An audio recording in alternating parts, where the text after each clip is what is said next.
Mes chers compatriotes, the head of Niger's Presidential Guard appeared on state television on Friday as president of the council that has seized power in a coup. General Abdourahmane Tchiani reiterated that soldiers had taken power due to a worsening security situation. The current security approach has failed to secure our country, despite the heavy sacrifices made by Nigerians and the appreciable and appreciated support of our external partners. No,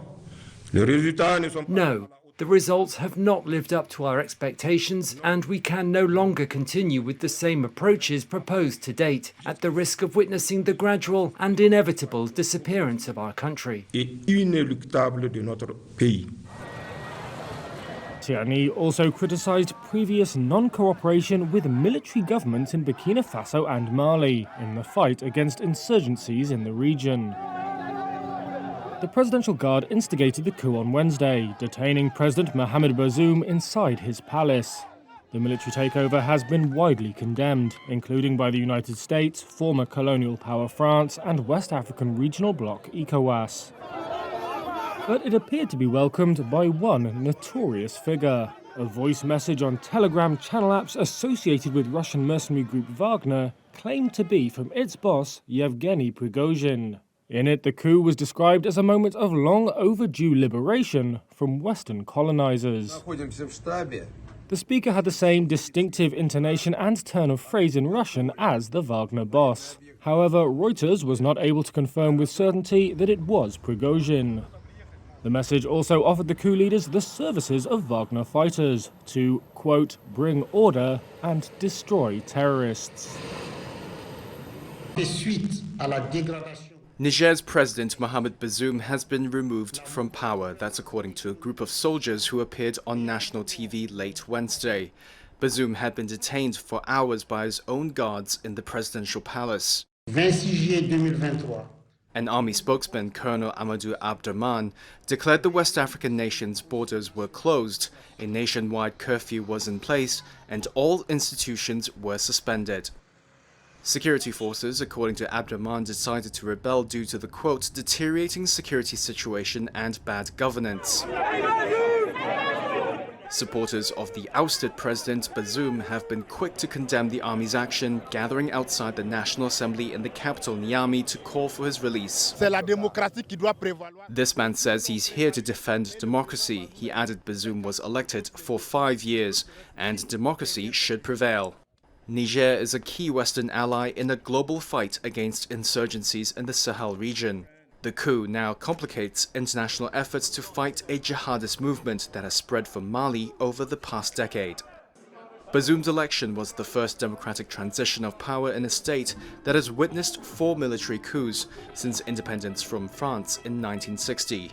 The coup has sparked international condemnation, with the US calling for Bazoum's release, while the European Union, United Nations, France and others have condemned the uprising. US Secretary of State Antony Blinken. I spoke with President Bazoum earlier this morning and made clear that the United States resolutely supports him as the democratically elected president of Niger. We call for his immediate release. We condemn any effort to seize power by force.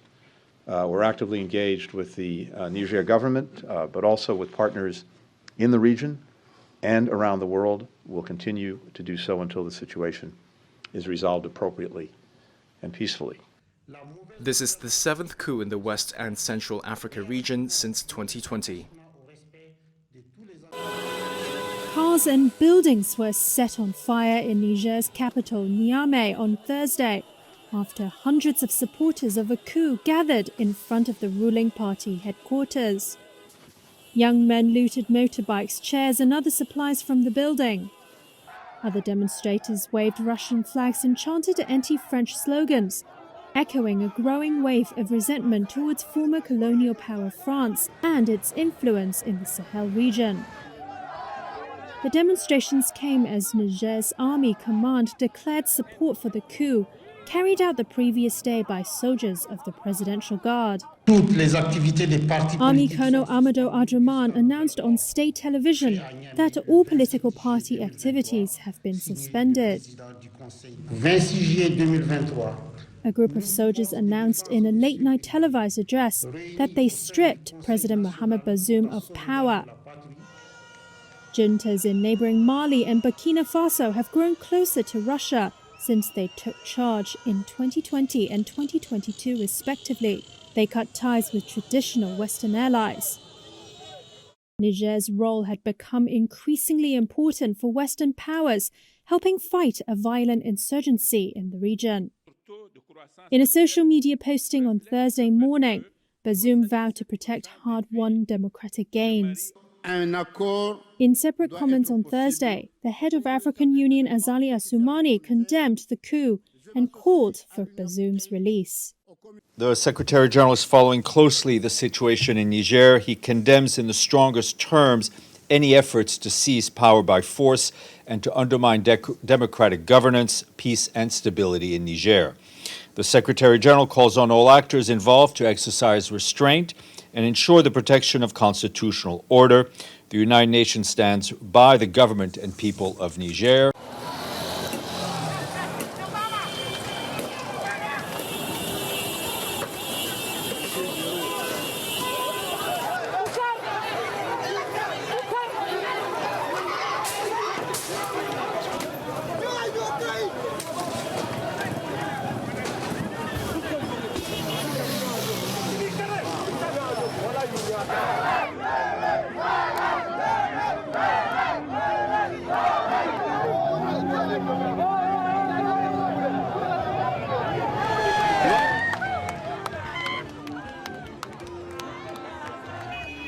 Right now, we really don't know what's going on, and this could be a very smooth transition that just ends up being more of a constitutional coup instead of a military one in the end.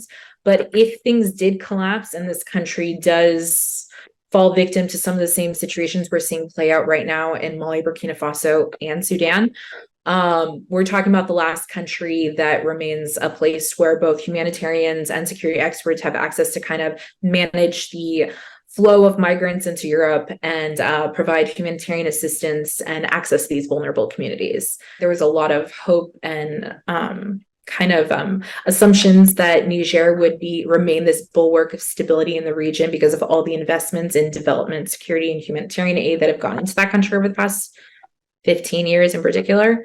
With Niger collapsing, we're looking at an entire belt across the African continent of countries that are experiencing tumultuous instability at the moment.